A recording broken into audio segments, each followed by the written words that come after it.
La situation de l'inceste en France et vous pointez notamment qu'il y aurait 22 000 enfants qui subissent en France des violences sexuelles de la part de leur père en particulier, je le répète. Et pourtant, 1700 personnes poursuivies pour viol incestueux sur mineurs.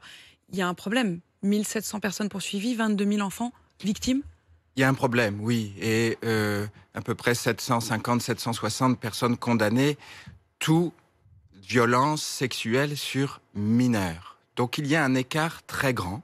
Et le moment le plus crucial dans cette perte de protection, c'est le moment de la fin de l'enquête et de la décision du procureur de la République. 70% de classement sans suite, toute plainte pour violences sexuelles confondues.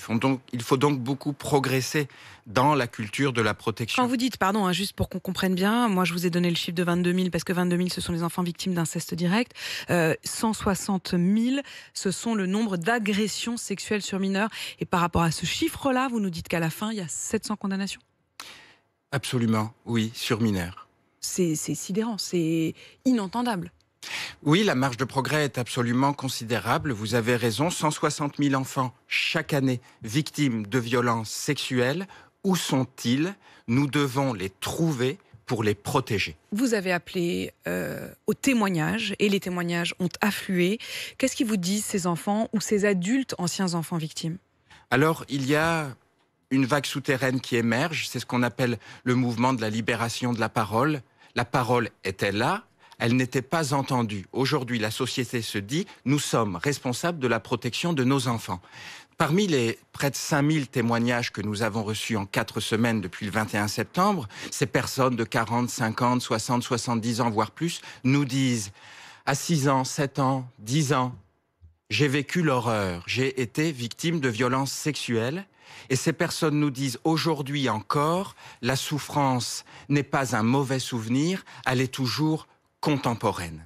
Elle est permanente, elle les accompagne. Et nous devons leur répondre, non seulement nous vous croyons, mais aujourd'hui, vous auriez 6 ans, 8 ans, 10 ans, nous vous protégerions. Donc, lorsque nous recevons aujourd'hui des témoignages de mères qui nous disent « Ma fille, mon fils, en rentrant de week-end ou de vacances chez son père, m'a dit ce que nous, adultes, nous appelons un viol incestueux, une agression sexuelle incestueuse », nous devons les croire et les protéger. Croire l'enfant, croire la mère, alors que, on le répète, aujourd'hui, si cette mère dit ça, mais qu'ensuite, le week-end d'après, elle refuse d'envoyer son enfant chez son père, elle est hors la loi. Ça, vous allez le changer ? Oui, nos recommandations sont extrêmement claires. Dans une situation où il y a un parent agresseur et un parent protecteur, la société doit protéger le parent protecteur pour qu'il puisse garantir la sécurité de son enfant. Qu'attend la société de ces mères? Elle leur dit, vous devez protéger vos enfants, vous êtes leur mère. Et en même temps, elle leur dit, si votre enfant vous révèle des violences sexuelles incestueuses, vous devez vous taire, nous ne voulons pas voir. Ceci doit changer. C'est pourquoi nous faisons 3 recommandations extrêmement précises. La première, dès qu'il y a une enquête pour violences sexuelles incestueuses contre un enfant, il faut suspendre toute poursuite contre la mère pour non-représentation d'enfant, pour qu'elle puisse garder l'enfant chez elle en sécurité pendant le temps de l'enquête.